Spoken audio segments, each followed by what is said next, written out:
Well,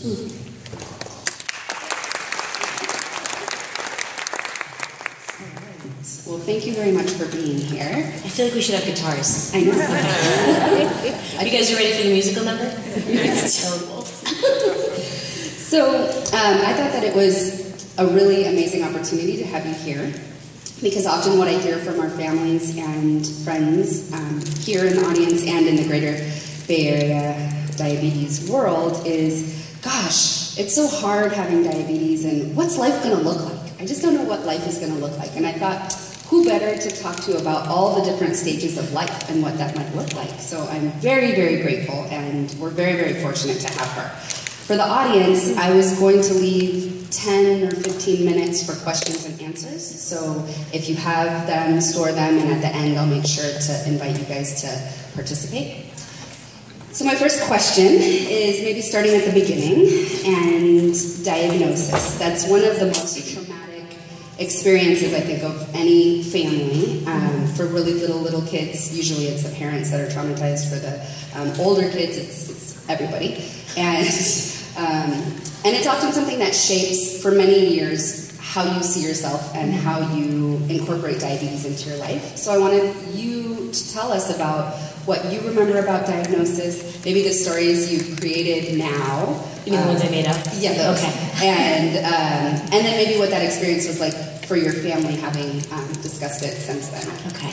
This feels like the nicest deposition ever, too, the way this is set up, with the lights and the whole bit. So just by way of context, I was diagnosed in 1986 at the age of 7, and I was diagnosed, I'm from Rhode Island, so I talk really fast, I have a funny accent, and I think it's weird that you guys don't have a proper winter, but because it's a tiny bit cold, we're all wearing puffer jackets today. It was snowing a lot when I left my house, so I'm kind of like, get over it, but you all seem very nice. So I was diagnosed a long time ago, and when I tell people how old my diabetes is, against the context of how old the rest of me is, it feels weird that my diabetes feels like it's been through the ringer, but I don't feel like I generally have. So that's kind of a strange sort of dichotomy. But when I was diagnosed in '86, I wasn't sent home with a glucose meter. So I am from those weird dark ages of diabetes where they gave you the urine test. You guys have all seen the urine tests, right? Who has not? All right, so let's gross you out right before we eat.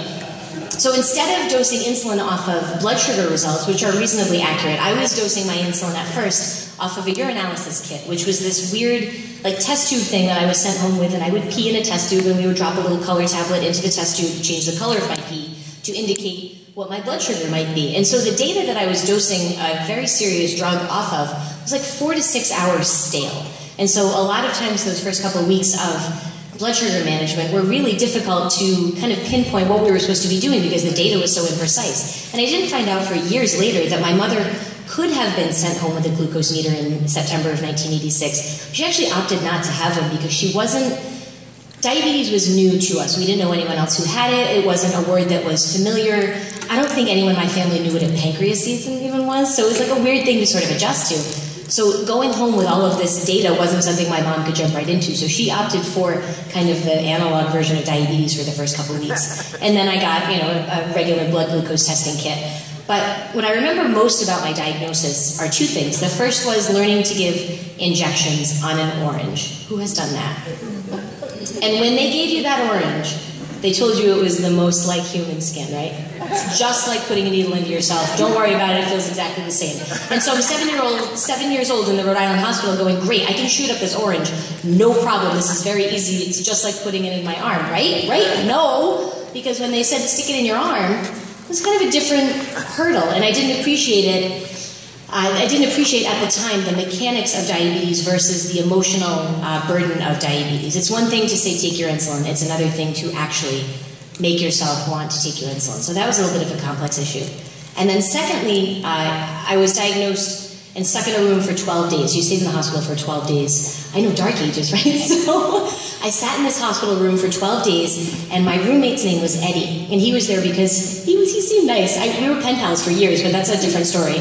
I didn't marry him, that's a different story too. But he had been bitten by a spider, so he had this giant spider, but super gross, like on his arm, and it was pussy and gross. Again, get prepped for lunch. And Everyone kept checking on his wound and dressing his wound and checking all these physical things. And I remember him asking me, he's like, what are you in for? And I said, oh, I have diabetes. And he's like, oh, well, where's your wound? And I went, oh, I don't have one. And he goes, well, this is my spider bite. And I was like, oh, well, he must have something a lot worse because his arm is like this gaping thing. And so again, that was a realization of diabetes doesn't look like anything. Like you can't look at someone and go, you definitely have diabetes. Like that kid definitely had a spider bite for sure. But no one could tell what I was living with until I told them, or maybe a situation told them. And that again was like a weird thing to sort of wrap your head around, that it was invisible to a lot of people in our lives except for my mother and my father and my brother and sister and that one sad orange. And I also, at 7, wonder the difference between acute and chronicity. You don't really realize, like, oh, gross, yuck. Right, yeah. I'm not you. That's exactly right. I was like, poor Eddie, his life is so hard. And my mom was like, oh my God. I was like, wait, why are you upset? I don't have a spider bite. Like, it was very different. So I didn't know the word acute until I thought it meant puppies, you know what I mean? But I didn't understand the concept of forever chronic illness. For a long time, I thought they kept saying, well, it's till Christmas. Yeah. And I'm like, oh, Christmas, okay. They meant all the Christmases. And that was a weird thing to wrap my head around. And it still kind of is, you know.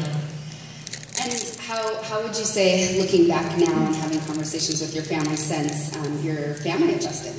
I don't know if they really did. So I need to bake a caveat into this story. My parents are divorced, and it has nothing to do with my diabetes. But I think that divorce potentially was brewing at the time of my diagnosis. They are much better apart than they are together. Don't tell them I said that, and don't record this. But that said, when I was diagnosed, my mother assumed the role of pancreas commander. Like, she was the one that understood what insulin was. She also shot up the orange with me. She and I were the medical team that went home and managed this disease. My father was a little bit left in the dark. Like, sometimes I would grab a pint of ice cream and start to take a bite in front of him just to see if he would say something. And it almost bothered me that he didn't, because that meant that he was so far out of the loop. It was just a thing my mom and I dealt with. And my brother, who's 6 years older than me, didn't really get much of a learning curve on it. My sister's 2 years younger than me. She got 0 learning curve. And I think the only way that it impacted them were 2 things. One was that sometimes I needed food faster and more immediately than they did. And sometimes I would shake if I didn't get it. And it wasn't something we discussed. Like, we didn't have a sit-down chat about diabetes. But that's how they saw it manifest. And then the other thing was my mom didn't stop buying things that I shouldn't eat at the time. She just hid them better. So, for example, she kept, you guys remember EL fudge cookies? The little elves with the chocolate, right? Everyone does. And you could either eat one of them and you're good, or all of them if you're me. And so my mom would hide them in the closet under all her shoe boxes so that I wouldn't find them. The weird thing was my brother and sister didn't know where they were, but I always found out where they were. And then the other thing was that she would buy ice cream sandwiches. This is so odd to say it out loud, too. And she would take the broccoli out of the frozen broccoli box and put the ice cream sandwiches in. I swear to God, it's the weirdest thing to date that she's ever done. But, like, I knew where those were too. So what we needed to have was more of a discussion on how to integrate diabetes into real life instead of trying to set strict parameters for me to mash my life around diabetes. Like, we had to find what the foundation of life was going to be, and it couldn't be just diabetes. It had to be Kerry remains Kerry, and we're going to bake in all these other bits as needed. And so I love that analogy. My mom was, what did you say, the commander of diabetes? Yeah. Yeah. And so let's fast forward a little bit through the years. How did that look and shift and affect adolescence for you? Oh, commander mom. So easy. Like, diabetes in teenagers are simple. I don't understand why anyone has it. That is so unfair, because your teen years are awful anyway, and so that when you add diabetes to it, it's just one more thing that you and your parents can be mad at or about, which I thought was weird. But one thing it did do was it offered a certain level of perspective.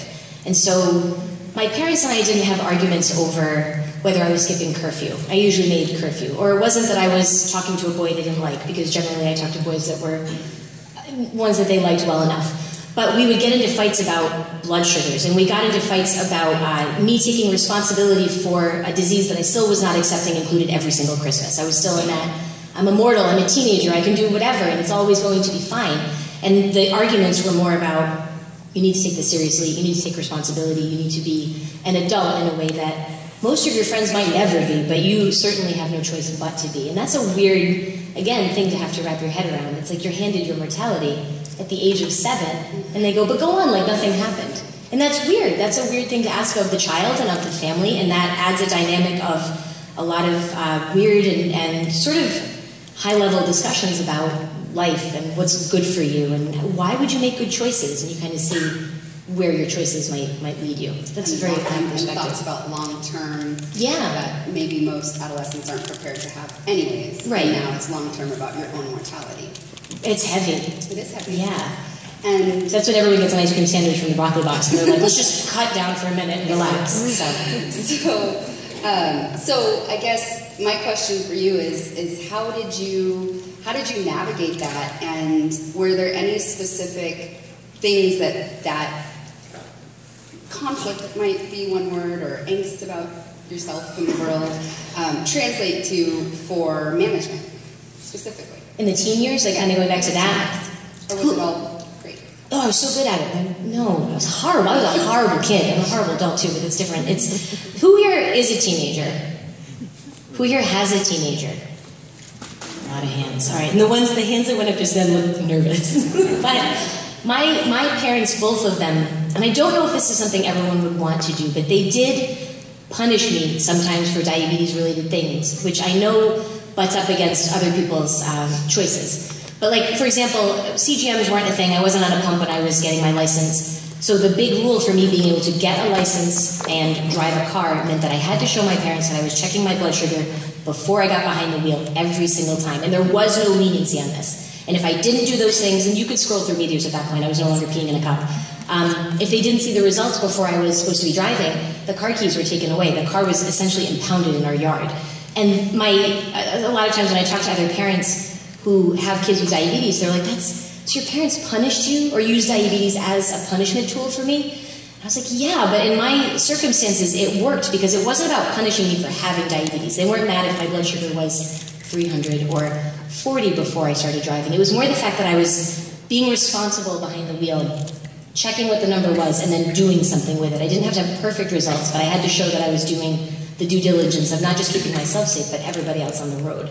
And that worked for me in a lot of different ways because it showed that diabetes was going to be a pain in a lot of ways, but it couldn't be an excuse for some things, or it couldn't be something that was, oh, well, we'll punish you for mouthing off, but we're not going to punish you for not checking your blood sugar. It's like, no, that's the same level of respect that I need to have for myself by not mouthing off and also checking my blood sugars. Well, you should be a psychologist because you just stole my thunder. Oh, no, I was going to point out for the audience, so oftentimes when working with families, this comes up. You know, there's a lot of conflict, their numbers are in or out of range, we're not happy about that, we get angry at them, and that's exactly what we try to do as psychologists, is take this away from the actual number and move it into the behaviors around the management. And so I think that it's not punishing you because you have diabetes, like you said, it's actually punishing you because you're not being responsible about what you need to do. And then the reverse is also true, and I like to plug this in on the positive side. I think maybe some of you guys were here last year when I talked about positive stuff. But the reverse is also true. If there's something that your teens or children want, or adult wants, how can you make it work for them that diabetes is tied into them working harder to get a goal that's meaningful for them? So if your goal as a parent is some A1C, is that a meaningful goal for you as a teen? No, I can't read anything as a teen. No, yeah. And so if your goal as a teen is to drive an awesome car or have fun time with friends, then that's something you're willing to work towards. So I like that a lot. But when I say it, it's just one person's experience. When you say it, you have a lot of professional cred, so it resonates more. So, okay, and then moving on, kind of fast forward, did having diabetes ever affect other things that are life things, like fledgling romantic relationships or friendships or thoughts about college? So I think diabetes has always been outside of this bubble, this protected bubble where we all know what it is and we all have a sense of what it might be like to either live with it or care for it. It became a barometer for jerks. So if you're sitting and you're in your teens or your 20s or your nows, and you're sitting across from someone that you may want to be romantically involved with, and you say, you know, casually, oh, well, I'm this and I'm that, and I also have type 1 diabetes. And if they like lean back or look grossed out, or there's a weird body language cue that makes you know that if you also whipped out a meter or had a low in front of them, that they just wouldn't be able to hang, it becomes this litmus test for jerks where you go, this isn't going to work, because if you can't hang with the disclosure, I realize that's unfair. Some people might need some time to adjust, but I never found that my litmus test was wrong. Like, the guy that you're out with, oh, we're going to have a hamburger and a beer. I'm like, I'm just going to have a hamburger and I'm going to shoot up before I have it. Ew, that's so gross. I could never. It's like, ew, you're so, like, you become, but you know that they're going to pay for dinner and you may leave when you say you're going to the bathroom. Like, I don't know how that ended up. Of course, I ate the hamburger and said thank you, but, and left. But it becomes like a good, like I said, litmus test for people who might not be a good fit for your life. It's not the only one, but it's a nice high-level check. So what are the qualities for looking for someone that would be a good support as a partner and potentially future? I'll disclose I'm married. You've met him, it's fine. But how does that, like, how do you use that? So you said it was a good litmus test for weeding out the bad. So how does it also open up the good? What were the qualities that you saw or thought about having in a partner to be your support for the rest of your life? There's so many stories I could tell, but I'm really not sure what kind of an audience that we have in here, so I need to be very careful with my words. Thank you, Tandem, for trusting me. So I think that I never viewed diabetes as something that I would use as a decision maker for romantic partners. Like, my husband's name is Chris, and when we got together, he had seen one girl before, not dating, but just knew of one girl before. Did I tell you this story? She wore an insulin pump. His friend was dating her, and he met his friend's girlfriend around Halloween time, and his friend's girlfriend had a big temper. And so she was really mad at his friend, and she hucked a jack-o'-lantern at him. Has nothing to do with diabetes whatsoever, but this is Chris's perception. He's like, all right, so that girl's wearing a pump, and she got really mad, she chucked a pumpkin. So all people, this is true, all people who wear insulin pumps and have diabetes might have a little bit of a temper and throw a pumpkin. So when we were first getting to know one another, which ended up being true. It's kind of true. But light pumpkins. And so when he and I met one another, we were working in the same office, and he's like, oh, hey, how's it going? You worked his magic. He's like, oh, you're wearing an insulin pump. And I went into full butterfly swoon mode. I'm like, he knows what it is. He's the best person in the world. I love him already. And he was assessing me going, are you a pumpkin thrower? Person with diabetes, or are you like one of the normal ones? And so, but being able to have that kind of lighthearted discussion about diabetes and not have to we were able to disclose our experiences to one another in a way that felt funny instead of this big serious sit down about, well, this is diabetes and this is what the future might look like. And it was more, hey, remember that time? I'm not that girl. We can totally go out again. And that was much better. No, they didn't, because she was a pumpkin chucker, but I'm not a pumpkin chucker, and so that's why it worked out. So sorry. So thinking about those years that moving from adolescence to adulthood and meeting people, becoming an adult yourself, and the transition years. So how was it passing the baton and moving from having a lot of family support to really being on your own and taking care of your own diabetes? I think that was a long burn, and I don't think I'm completely independent of the people. Like, my mother and I are still very close, especially because I have kids, and she's the best food babysitter ever, and so we're still really tight. But there's a level of, she had to push responsibility onto me slowly, because if all of a sudden I turned 15 and she said, okay, listen, now you're going to be counting all your carbs, you're going to be dosing all your insulin, you're going to be going to your doctor's appointments by yourself, if there was a full independence push, I know personally that wouldn't have worked for me, because it's too much too soon. I needed it more tempered. And so my mother used to go to work at 6:30 in the morning, so she would get up at 5 when I was maybe in 7th grade or something, and she would check my blood sugar before she got in the shower to get ready for work.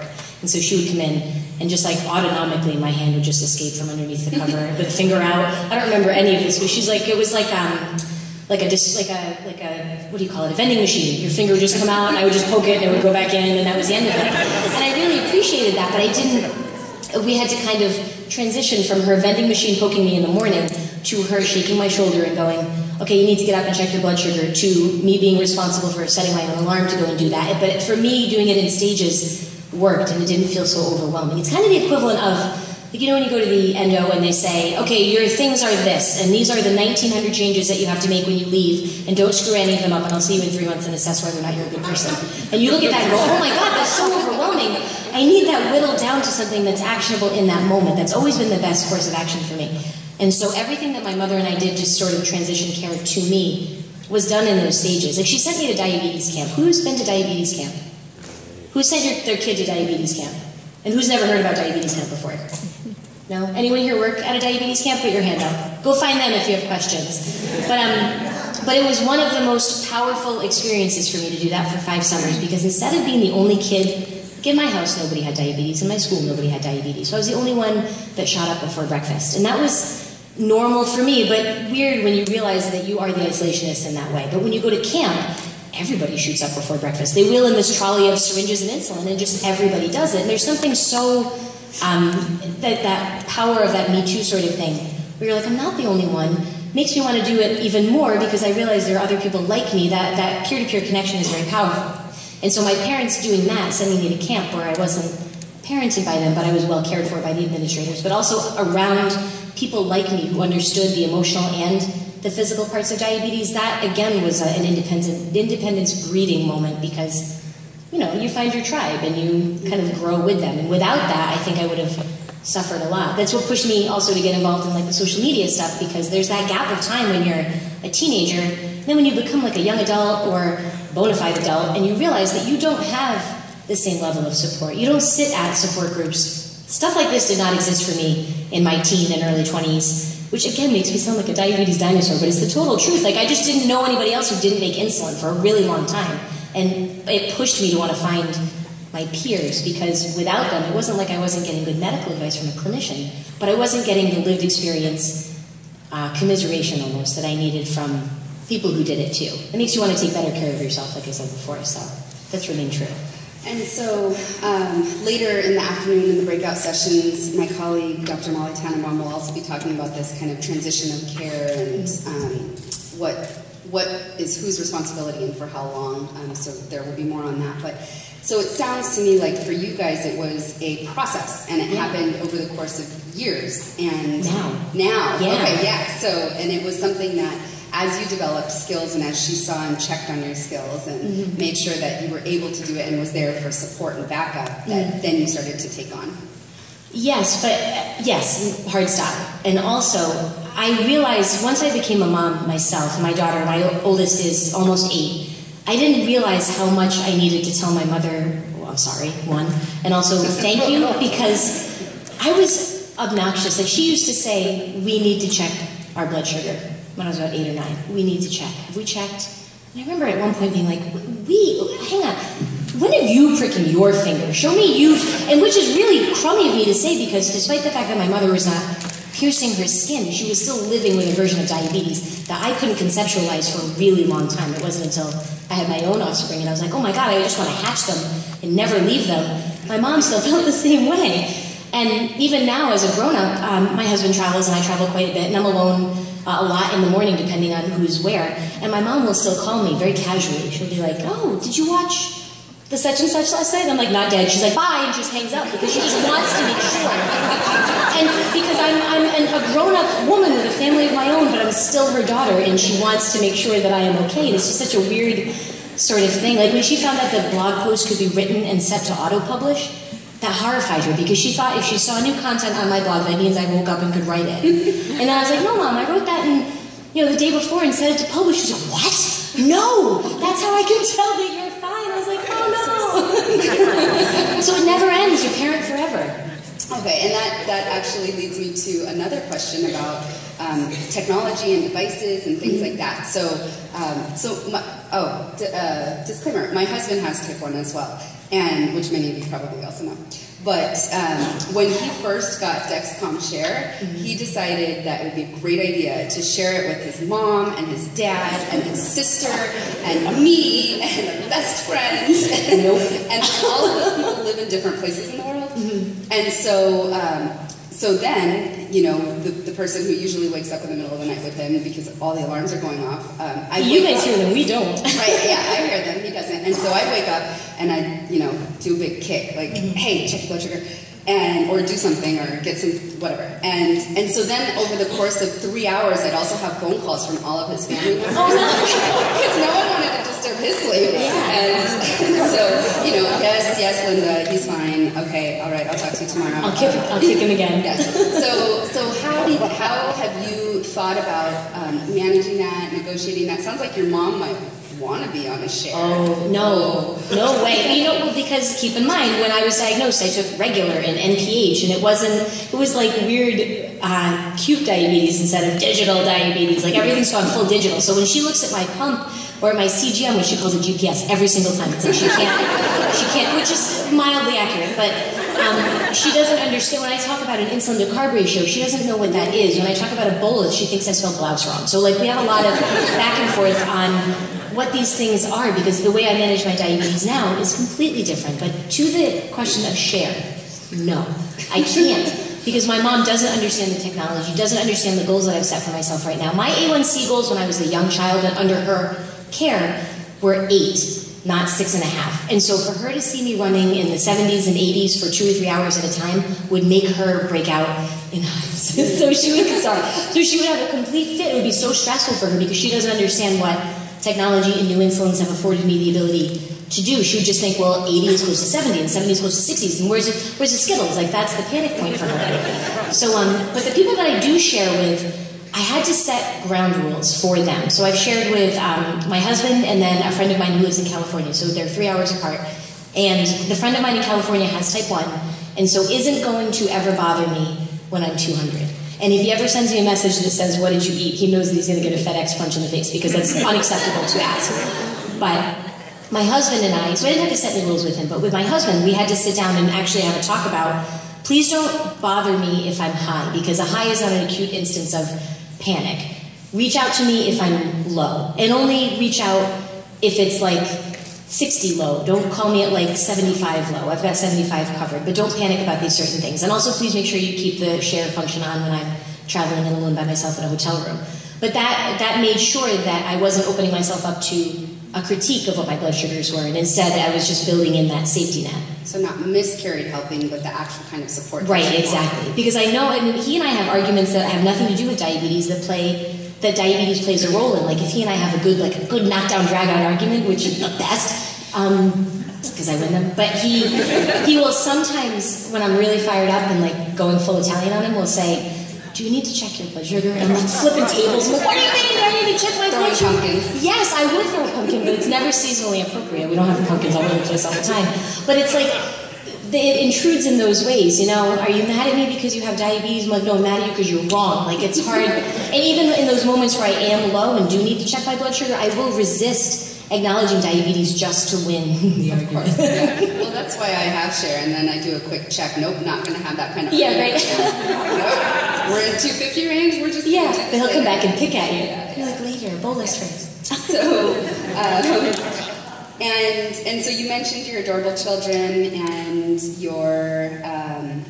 your marriage. So it leads me to want to ask, how was deciding to have children, planning for children, and then the wonderful, lovely task of growing children when you have type 1, and what's that been like? You make them sound like sweet little potted plants.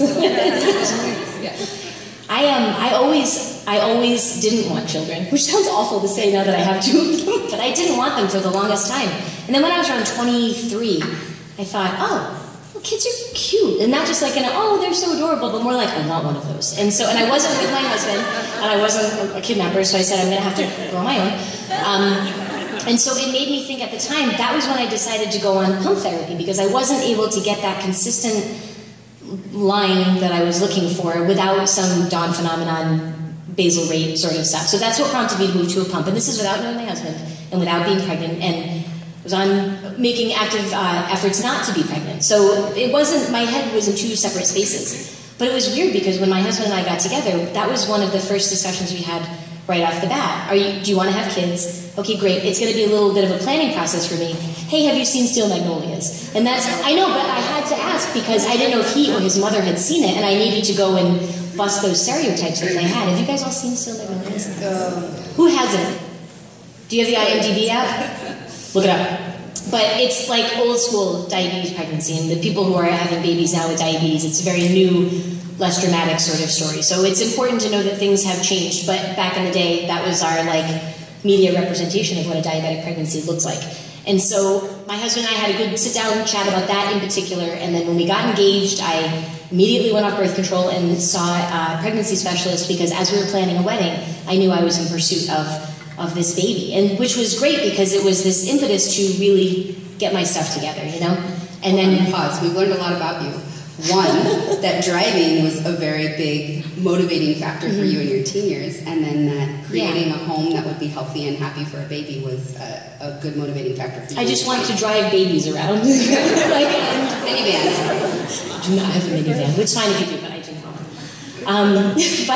But like, so getting pregnant with my daughter was thankfully not a journey that was difficult, but managing the diabetes side of it was because it was the first time. Like, when I share my blood sugars with my husband, he doesn't feel my 200. He sees it, and he might feel my anxiety about it or my anger about it, but he doesn't physically feel the blood sugar. But it was different when I was pregnant because my 200 became my daughter's 200. My 50 became my daughter's 50. And it was the first time in my life that my diabetes wasn't mine. And every decision I made affected this kid that I really wanted to drive around.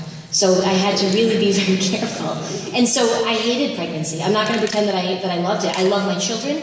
I love my family. But if I could have fast forwarded those 10 months, and they are 10 months because 40 weeks divided by 4 is 10, and when they say it's 9 months of pregnancy, they're talking lunar months, and when you're 8 months pregnant and think you only have 1 month left, you realize that everyone lied to you. So I feel like it's important to say that now. I got really mad when I found that out. I was like, what? No.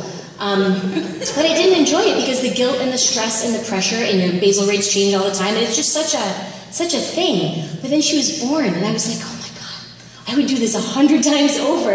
It all melted away, that part of it, and I did it again. Like, that was because I knew that the 40 weeks, there was a light at the end of that tunnel. Diabetes was truly forever, but if I could be tightly managed and on my game for those 40 weeks or however many, I knew I could do that because there was an end game, and the goal at that end game was this child that I just wanted so much.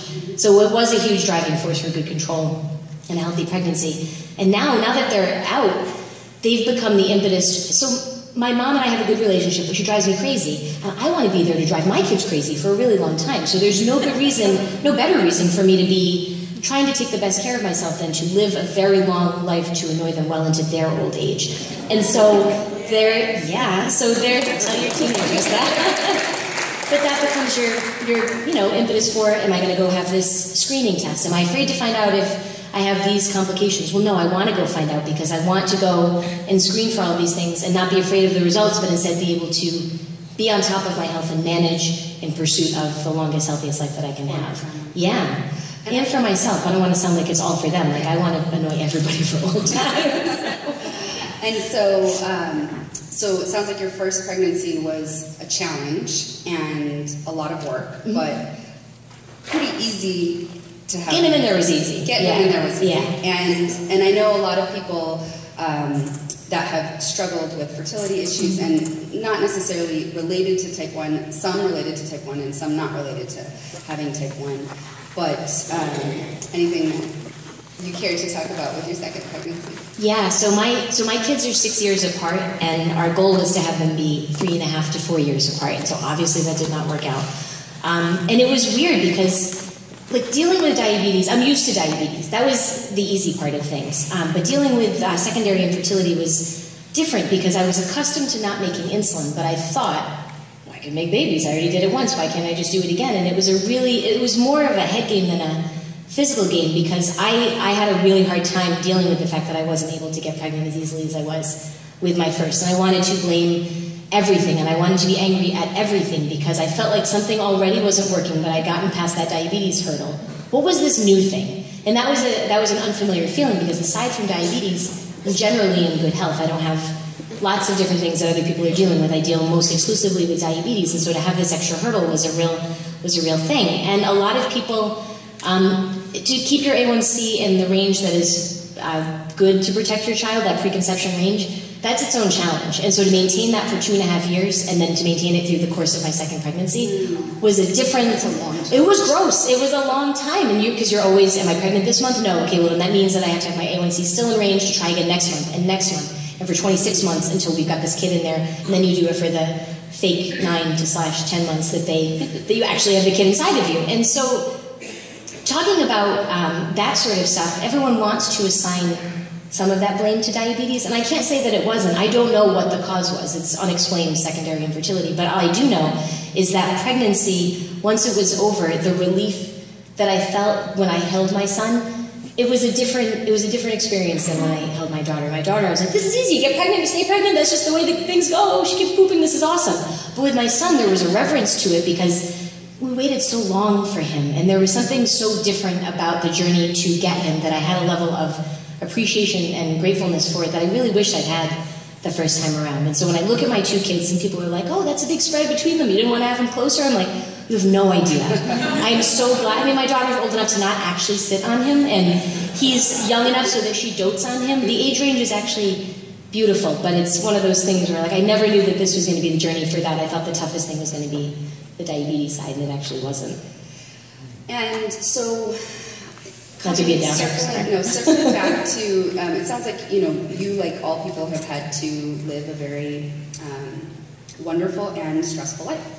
And so how have you found ways to get support, and how have you found ways to really tap into all of the things that you've tapped into through your blog, I know, as well. And being an adult, finding support now, where do you go? You don't have diabetes camp anymore. I don't think you go to diabetes. No, but this is kind of, you guys are, things like this become the surrogate for that sort of thing. Like, I can't take 2 weeks off from work and go camping with you guys. That would be weird too, because I don't know the majority of you, but we could do that if you want. But it's different because as adults, we go and do our adult things. And so coming together to talk about your diabetes, even if you're not talking about basal or bolus or whatever, you're talking about the overarching theme of what it's like to live a life with diabetes, tagging along for that ride. And so it's stuff like this that makes it it's very useful and very powerful, because this is the in-person version of the online support that I've enjoyed for the last 14 years. Like, I live in Rhode Island, and there's not a lot of anything there, but I couldn't find a lot of people who didn't make insulin. And so that's when I turned to the internet to find all those people. And how many of you are familiar with the internet? Are any of you, did you find out about CardVM or this event through the internet? Sure. Yes, and are you connecting and exchanging email addresses and Twitter accounts and potentially sharing your Dexcom with someone else in this room that you just met? Like, it will happen, because there's a weird sense of familiarity and comfort that comes with saying to someone, oh, well, I have type 1 diabetes, and they say, well, I do too, and you kind of go, oh, well, you know stuff about my intimate personal life that the people who live in my house don't understand. And so there's an instant level of connection, and that goes for the people who are living with it, or who are parenting it, or who are married into it, or whatever. Like, you and my husband could sit down and probably say a lot that your husband and I can't say boo to, because we don't know what it's like to live with the person with diabetes. We only know what it's like to be that person. So there's a level of community and commiseration and support that we get from one another, and they're all, like, when people talk about diabetes as though it's just the person who has it that deals with it, I feel like that's a completely misleading statement. Like, you marry someone that has diabetes, it becomes yours. You give birth to someone, that your diabetes becomes their thing too. It's like a family sort of issue. And then when we're looking at broadening strokes of support, the friends that you make through events like this, like, they become part of your support team, whether you're talking to them every day, or you're just tweeting at them at random, or you only see them this time next year when you come back and do this event. There's something kind of nice about that, to know that you can walk into a room and your alarm can go off and you're just going to have a bunch of Skittles thrown at you and no one's going to ask any questions. That feels good. And so, how old were you when you started your blog?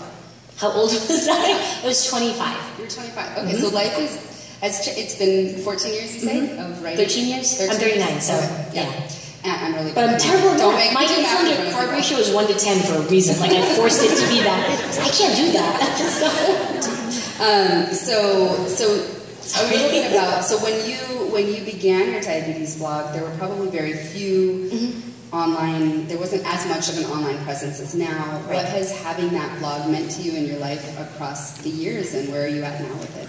Let's see. So I went from not knowing anybody else who had diabetes to knowing a couple of people who had diabetes, through that cursory digital sort of sense, to now I think I know more people now who don't make insulin versus those who do, which is a completely different shift, because it's very, I thought at the time, not having access to my peers was very lonely. So now having access to them, it feels really good to be able to have those moments of commiseration and need to, and also not to have to seek it all the time. Like, the community is there all the time. You open up your laptop, there's somebody there, whether they're here in California or in Rhode Island or if they're in Australia. There's always somebody online that can lend an ear or at least hear you out.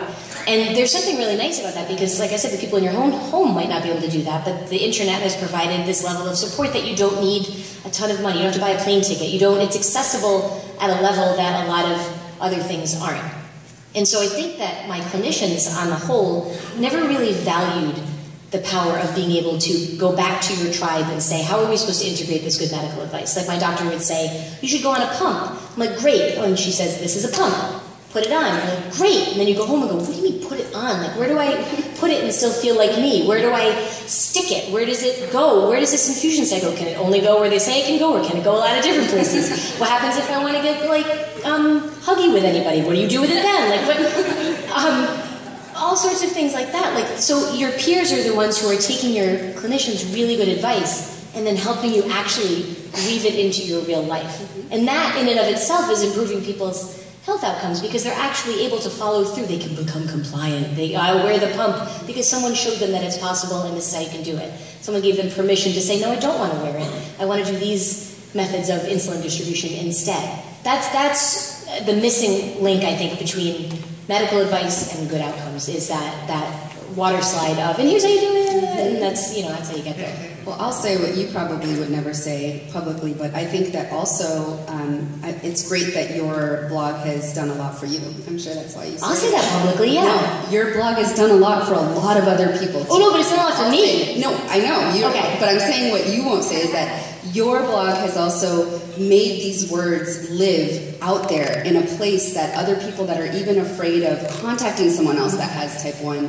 are able to read and ingest and feel like they are not alone, even if they're not making that connection with other people. So I do want to thank you for having a space that has really brought light to really painful things. But you have to call my dad and tell him that, because when he's telling people, well, what does Kerry do for work? He's like, wow. You just can't consent. You write about your pancreas on the internet. What are you doing? Like, what is that?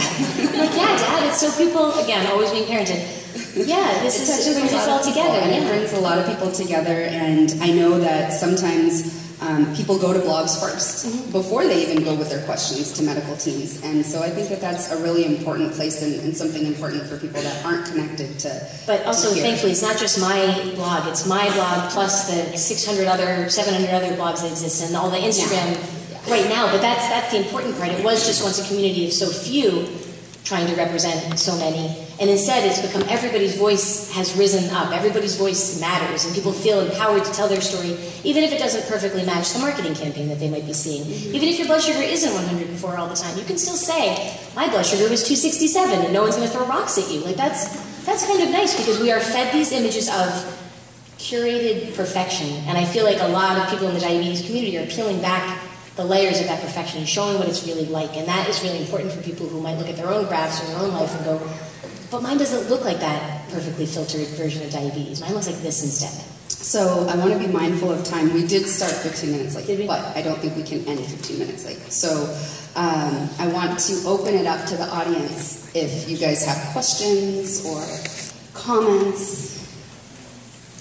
So I have other questions I can ask, but... How did you get the name of your blog? Oh. So the blog is called 6 Until Me. Be very careful when you spell it. You'll go to a completely different website if you don't spell it right. But so the first symptoms of diabetes presented themselves when I was 6 years old. I started to wet the bed. Again, right before lunch, talking about pee. And my parents actually bought me a pee alarm. Did anyone use a pee alarm? Did you use a pee alarm? Yes.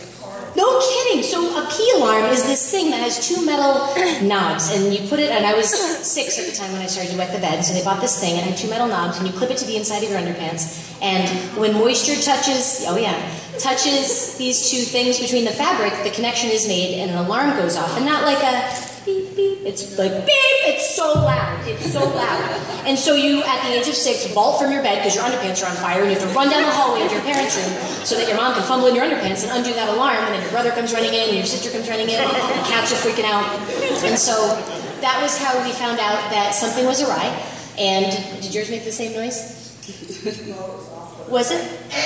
Yeah. My mom saved it for me and gave it to me before I got married. She put it in the box of, like, keepsake. Like it was my something old that I was going to watch on the aisle.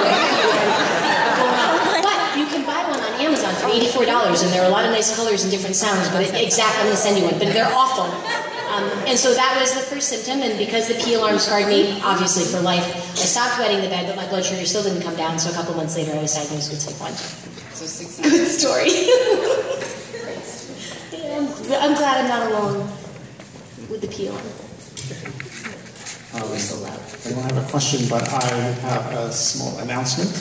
I was told by Tamar to let you know that at 12:15 sharp, the counselors are going to abandon your children and go get lunch.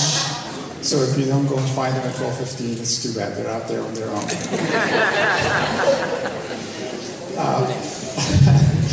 No, it's quite the opposite of that. Andy, you don't have to go. No, don't worry about it. We know that we're running late, so the counselors are all going to be taking care of them. And for those who... Oh, my God, they're leaving, actually. No, we can end on the peel arm story if you want to end with class and race. There it is. It was a joke. Okay. All right. Other questions? Yes. I have a quick question. You seem to be very positive, and you're funny, and you have a great personality. Was there a time period that you actually were grieving this disease? Yeah. Yesterday, when my blood... I don't want to lie, like I'm with you guys in this room and you all understand what I'm dealing with. So that feeling of loneliness or grief gets a little bit tabled when you're in a room full of people that really get it and we're kind of celebrating all of this together. So it feels good to feel good about it in these moments. But I remember being told when I was diagnosed I'd be cured in 5 years. So I pictured in 2nd grade going, great, well I'll end up in middle school without diabetes. And then that graduation came and went, and I went, okay, by the time I'm out of high school, that graduation came and went, okay, how about by the time I graduate college? Again, okay, well what about when I get married? Am I going to go down the aisle with a pump pocket built in my dress? Well, yes I am, because that's exactly what happened. Okay, well then I'm definitely not going to have diabetes when I give birth to my children. And that happened too. And there is a grief that was attached to each of these moments where I felt disappointed by my body and by progress. But at the same time, it was hard not to look at that whole thing and go, but I'm not even supposed to be here. Like my body stopped making insulin. I'm supposed to be dead meat. And that is such a stark reality. So when I'm walking down the aisle at my wedding, I'm like, I'm here. And when I'm having these children and they are making me crazy because they make me crazy, I'm here to be driven crazy because I'm lucky enough to still be here. You know what I'm saying? So when I get into that grief mode, it's easy to remind myself, a little harder to latch onto it completely. But there are things that I can pull out right away and go, I get to be here, and that still feels good. So, take care.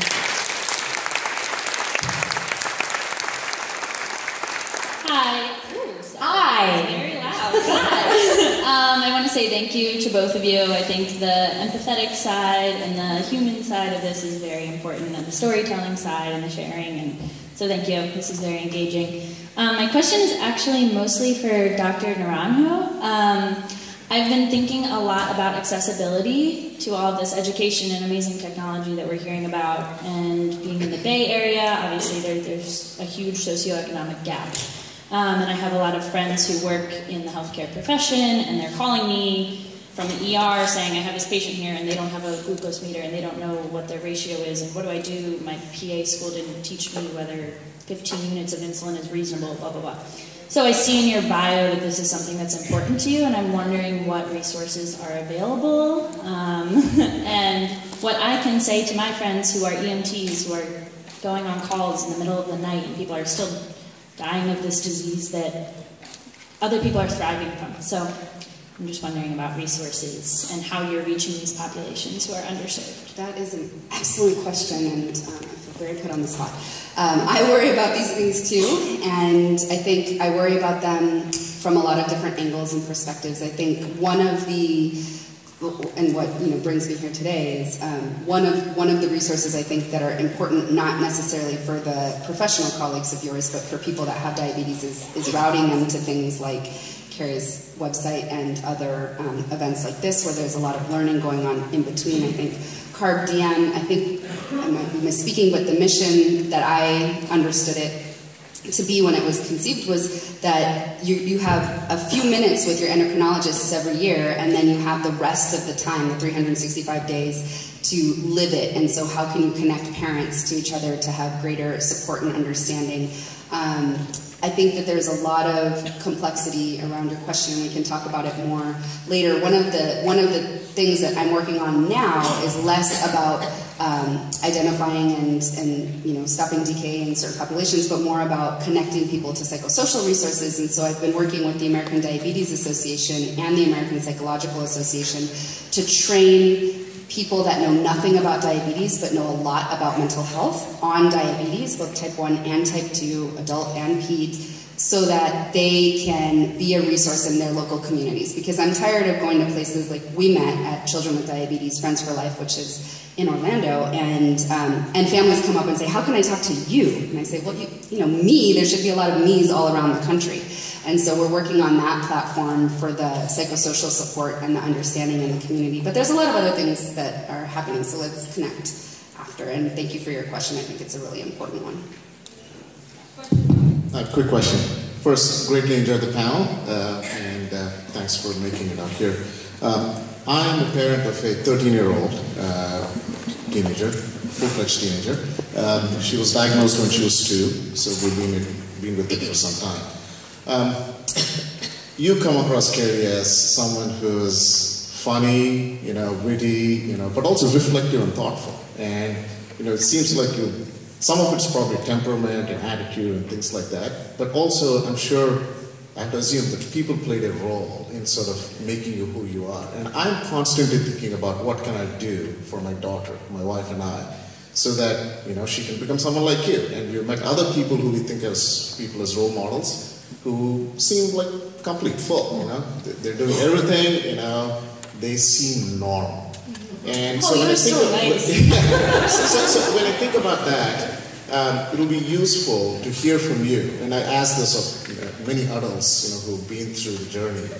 What are things parents and other family members, what are things they could be doing, to support kids? And frankly, what are things that your parents did along the way that, on reflection, now you think, wow, that was awesome. Thank you. Oh, my pleasure. And thank you. My mom has never let me use it as an excuse, but she also never made me feel like it was something that I carried on my own. So we touched on that quite a bit. But my mother, making my doctor's appointments, making me go to them, her ability to force herself to step out of the room when I turned 15 or so and let me have half the time with my endocrinologist without her so that I could talk about her. That was a really good thing because it gave me some autonomy, but it also showed that we were there as a team, but she knew that that team had to include more than just her. And again, I don't want this to sound like it's detrimental against my father, but the way that his involvement in my diabetes was so cursory and so high level that I wish that he had been more involved. I wish I had more than one immediate family member that was able to help me navigate not just the mechanics of drawing up a dose of insulin or how much should I be taking, but also who would put his arm around my shoulder when I was feeling like diabetes was a bit too much. And I feel like the burden of that always fell on my mother. So that, and again, my dad is fantastic. This just wasn't his role, and I really wish it had been. Another thing that I think was really useful was that my parents held me accountable for my diabetes. We talked about forcing me to test my blood sugar before I drove a car, and I feel like that accountability sounds bad for parents who don't want to punish their kid for having type 1, but for me as a kid with type 1 and coming up, it was extremely useful because it didn't separate diabetes into its own bucket as something that I had to manage or not manage, depending on how everybody felt about it. It was like, no, this is the spectrum of things that you are responsible for, and if you want to be all right, you have to tackle all of these things. We're here to support you. We're always going to be here to support you. Call you in the morning to make sure you got up even when you're close to 40 years old. But knowing that they weren't going to let it slide just because it was diabetes or, oh, you poor thing, well, we're not going to make you eat everything on your plate or not eat that dessert or do whatever because we feel bad. There was no pity baked into my childhood or my adulthood at all, and I really feel like I benefited from that. But going one step further is seeing a certified diabetes educator when I needed to was powerful for me because my endo always had a tendency to say, this is your A1C, what did you do last Thursday that caused your blood sugar to be 189? Do you need any prescriptions? Like that's kind of the duration of our extensive relationship. But when I'm sitting with a CDE or I'm sitting with a mental health professional, those people want to see my disease in the context of my life instead of just the disease as this lab work slate of things. And I feel like having access to those sorts of medical professionals was huge because it allowed me to see my diabetes in the context of my own life instead of just looking at an A1C result or a glucose meter result as the determinant as to whether or not I was a good person. Like, have you ever checked your blood sugar and waited for the countdown, and if it's at 100, you're like, I'm a good person. But if you see that it's 50 or 500, you're like, I'm the worst, because you can't help but associate some of that data with a lot of emotional baggage. And so having a team of medical professionals and also peers to help me separate the emotions from the data, something I still struggle with. I think most people with this sort of condition would struggle with that. But that helped an awful lot because it made it seem like the center of my life was not my pancreas. And it was instead the whole of me. And that helped an awful lot in helping me kind of navigate different challenges that weren't diabetes related. Does that make sense? You're welcome. Good luck.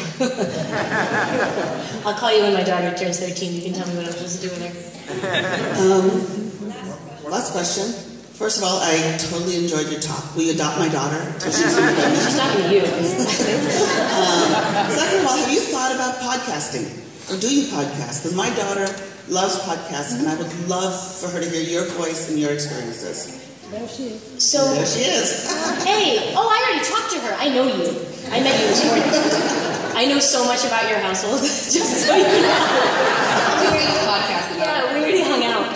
No, I have a tendency to talk really quickly, and also I have to consciously force myself to not use language that might be deemed unsavory. So I'm not sure a podcast would be the safest venue for me because I can't backspace. So, that said, I'd be happy to be a guest on anybody's podcast, but I don't think I'm equipped to kind of navigate my own. It would have a horrible cuss-filled name. So, sorry. All right. Thank you very much.